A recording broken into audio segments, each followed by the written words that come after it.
My Uganda is not Uganda, but Tuli Tuli outside.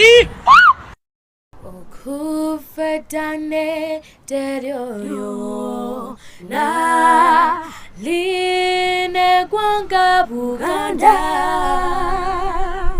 ntiryamanyirwa nnyo eggwanga lya feto Lawrence zonna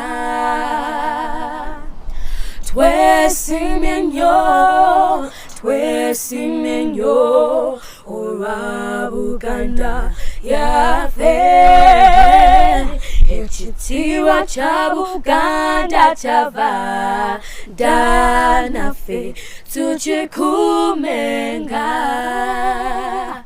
It's a brand new year and I'm here with a brand new video. It's a Kampala city tour. Hey guys, welcome to my channel, BRANYTEDDY here. Those who are new, are most welcome, and those who have been here for a while, thank you so much for coming back. Thank you so much for clicking. We are having a city tour. Just stay tuned to the end.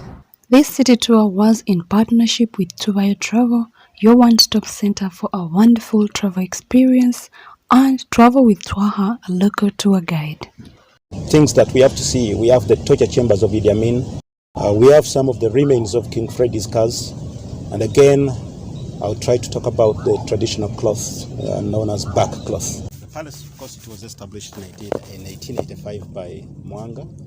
He stayed here for 12 years, from 1885 up to 1897. And in 1897, Mwanga resisted against the British rule. He declared a war that lasted for only 2 weeks, of which he lost to the British. He was captured in 1899, and Mwanga was exiled to the Seychelles Islands in Indian Ocean. He died in 1903, and the remains were repatriated in 1910. Mwanga was buried at Kasubi tombs. So we are not far away from the tombs, just 4.6 kilometers away from here. Then Mwanga was succeeded by Daudi, and this was his youngest son. At 1 year and 6 days, Daudi was a king, raised up by the British, and in 1913, he visited so many countries in Europe. So he learned a lot, he came back, and brought many changes in the kingdom. He died in 1939. He was also buried at Kasubi tombs. And the last one was Edward Mutesa II, and this was the first president of Uganda. Born in 1924 to Daudi. At 15 years, he was already a Kabaka. Freddy, 1963, he became the first president of Uganda. And he was a president for 3 years, 1963 to 1966. In 1966, the palace was attacked by Iddi. This was Obote who had ordered him. And the king escaped. Freddy escaped. He died in England in 1969. He died celebrating his birthday. He was 45 years. So briefly, these are the three kings that have stayed here. And today, the Kabaka we have is a son to Freddy. This Kabaka is not political. He's a figurehead. Christian Kabaka, one wife, and he doesn't stay here because of the killings of 1966. He stays at a place called Banda. Banda is 10 kilometers away from this palace, along Ginger Road, and it's a modern private palace. But the Kabaka comes here sometimes to celebrate his birthdays. He meets clan leaders and county chiefs, and he doesn't spend a night in here because of the bloodshed or the killings of 1966. Behind it, we have a ring road, and after going round, it is 4.2 kilometers. I mean, this is very huge within the city center. Yeah. And the President Idi Amin, he was the third president of Uganda. This was a president from 1971 to 1979. In a period a period of 8 years, he was in power. The country lost over 300,000 people, and the population was 12 million. So 4% died. And this is according to the book, The Last King of Scotland. I think you have seen the movie, The Last King of Scotland. In 1971, immediately Idi Amin came to power, he hired Israelis to build a store, for his weapons, can I call it armory? And this armory, he'd used it for only 8 months. After he was told that Obote, his former boss, was in Tanzania mobilizing or planning to come back, Idi Amin, he immediately turned this armory into torture chamber. And this is when he started killing Obote's supporters and other political threats in the country. He killed them for a period of 7 years, from 1972 to 1979. And in this place, Idi killed more than 19,000 people. In 1980, Obote came back for the second time. He was told about Idi's behaviors.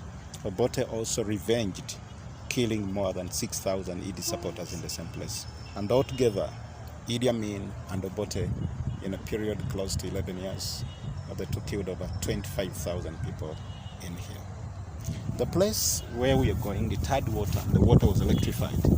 It had a gate to make sure no one escapes. And most of the people killed in this place were got within Kampala city, the business center and the suburbs. They used to blindfold them, tied their hands on the back, throw them in the car boots, the saloon cars, into their trunks, then drove them around Kampala for 6 to 7 hours to confuse them. And people reaching here thought they were miles and miles away from the city center. Then they would use the electrified water in order to extract information out of them. Okay. So, anyone who ever escaped? Yeah, I spoke to one of the survivors. He's in Kenya. He has a big charge. He was here and he told me he's one of the survivors. But of course, the wife saved him. She knew some of the top officers in the forces. Like I told you, it was designed as a weapons bunker, armory. So when you look at the doors, they are up inside, and that is the level of the trucks. Now, armories are designed in such a way that lorries or trucks reverse. Then they offload on the sideways, and that was like a loading dock. It was easy to load and offload. Before the prisoners died, men would write their names. And one of the prisoners, he wrote somewhere at the extreme end, it's a bit dark, but he wrote that Obote on this NIA, Havana, meaning Obote, if you have now killed me, then what about my children? I mean, he was a father. And there is this lady who was husband. Just a few years back, she wrote that I never, maybe she wanted to write, I never forget my husband was killed before Obote's man killed her husband. And we have the name Idi Amin.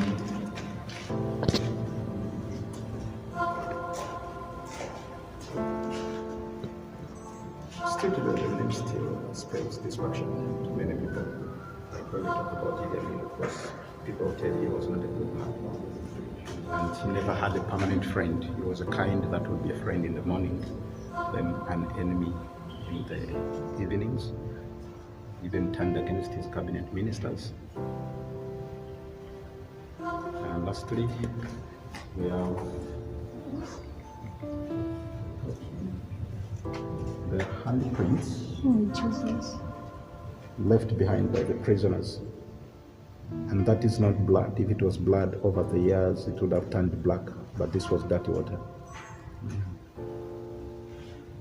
Now the king cannot stay on the same hill because of its dark history. I mean, this is the dark side of the palace.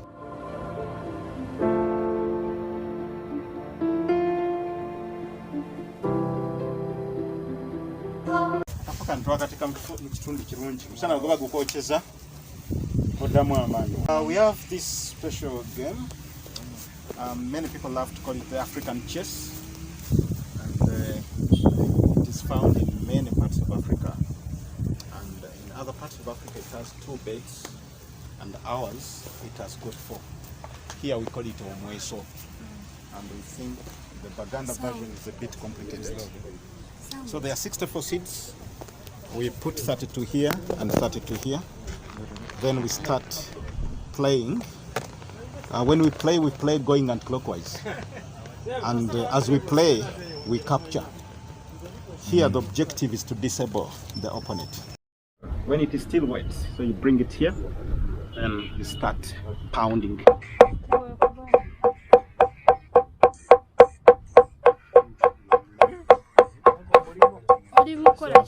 As you pound, it spreads more than 4 times from the original size. Then you can steam it to a good color. And the color of the bark runs from cream to this rusty brown. It is a strong type of a tree. The fig, it doesn't die off. Instead, it regrows. And each time you peel off the bark, you get banana leaves, then you protect it. Sometimes the tree is not perfect. We can use raffia to join different pieces. Okay. So it is an amazing process. When you're peeling from the tree, you have to necessarily peel like a whole piece, or you can peel in parts. The whole piece. The whole piece. Okay. I did it.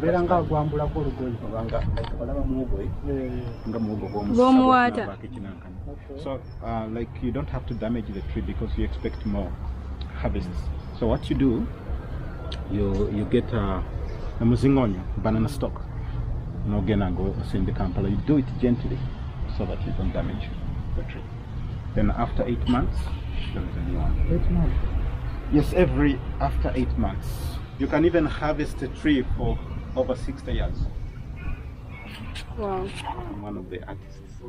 I sometimes, apart from talking, I let the brush talk. And my colors are permanent. I use powder colors mixed up with glue, carpenter's glue. They stick on the material. Okufedane teryoyo na line gwanga Buganda ntiryamanyirwa nnyo eggwanga lya feto Lawrence zonna